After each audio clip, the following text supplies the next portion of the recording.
ಪ್ರಿಯ ವೀಕ್ಷಕರೇ, KTN ಕನ್ನಡ ಸುದ್ದಿವಾಹಿನಿಯಲ್ಲಿ ತಮ್ಮೆಲ್ಲರಿಗೂ ಸ್ವಾಗತ. ಚಾಮರಾಜನಗರ ನಗರದ ಸತ್ಯ ರಸ್ತೆಯಲ್ಲಿ ಅವೈಜ್ಞಾನಿಕವಾಗಿ ಚರಂಡಿ ನಿರ್ಮಾಣ ಮಾಡಿದ್ದ ಪರಿಣಾಮ ಮಳೆ ನೀರು ರಸ್ತೆಯಲ್ಲಿಯೇ ನಿಂತು ಜನರಿಗೆ ಓಡಾಡಲು ಕಿರಿಕಿರಿ ಉಂಟು ಮಾಡಿದೆ ಅಂದರೆ ತಪ್ಪಾಗಲಾರದು. ಜಿಲ್ಲಾಧಿಕಾರಿಗಳಿಗೆ ಸ್ವಲ್ಪ ಇತ್ತ ಗಮನ ಹರಿಸಿ. ಜನರು ಯಾವ ರೀತಿ ತೊಂದರೆ ಅನುಭವಿಸುತ್ತಿದ್ದಾರೆ ಎಂಬುದನ್ನು ಈ ದೃಶ್ಯ ತಾವೇ ನೋಡಿ. ಇದು ಸತ್ಯ ರಸ್ತೆಯ ಪೆಟ್ರೋಲ್ ಬಂಕ್ ಹತ್ತಿರದಾಗಿದೆ. ಸಮಸ್ಯೆ ಹೇಳಿಕೊಂಡರೂ ನಗರಸಭೆ ಅಧಿಕಾರಿಗಳು ಯಾರೂ ಕೂಡ ತಲೆನೇ ಕೆಡಿಸಿಕೊಳ್ಳುತ್ತಿಲ್ಲ. ಹಾಗಾಗಿ ಜನರ ತಮ್ಮ ಸಮಸ್ಯೆಗಳನ್ನು ಯಾರಿಗೆ ಹೇಳಬೇಕು ಎಂಬುದನ್ನು ತಿಳಿಯುತ್ತಿಲ್ಲ. ನಗರಸಭೆ ಸದಸ್ಯರು ಹಾಗೂ ಅಧಿಕಾರಿ ವರ್ಗದವರು ದೂರು ಸಲ್ಲಿಸಿದರೂ ಯಾವುದೇ ರೀತಿಯ ಕ್ರಮ ತೆಗೆದುಕೊಳ್ಳದೆ ಮೌನ ವಹಿಸಿದ್ದಾರೆ. ಮತ್ತು ಈ ಭಾಗದಲ್ಲಿ ಸ್ಟ್ರೀಟ್ ಲೈಟು ಕೂಡ ಇಲ್ಲ. ಇದರಿಂದ ರಾತ್ರಿ ಹೊತ್ತು ಜನರನ್ನು ಓಡಾಡಲು ತೊಂದರೆ ಉಂಟಾಗಿದೆ ಎಂದು ಸ್ಥಳೀಯರು ದೂರಿದ್ದಾರೆ. ಚಾಮರಾಜನಗರಕ್ಕೆ ಮಳೆ ಬಂದರಂತೂ ಜನರು ಈ ಕಾಟದಿಂದ ದಿನನಿತ್ಯ ನರಳುವಂತಾಗಿದೆ.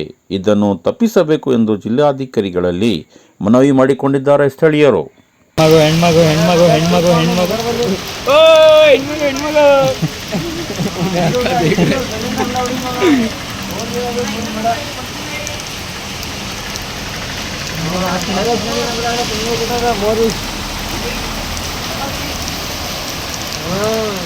ವಿಡಿಯೋ ಮಾಡ್ತಾನ ಹಂಗಾರ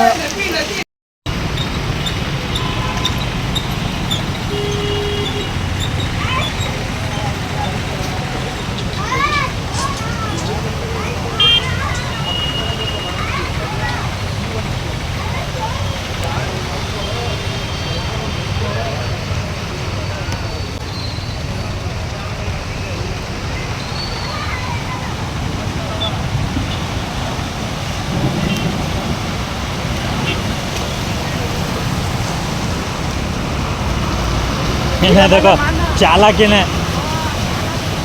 कहाँ से आया? बहुत बड़ा चालाक है ना.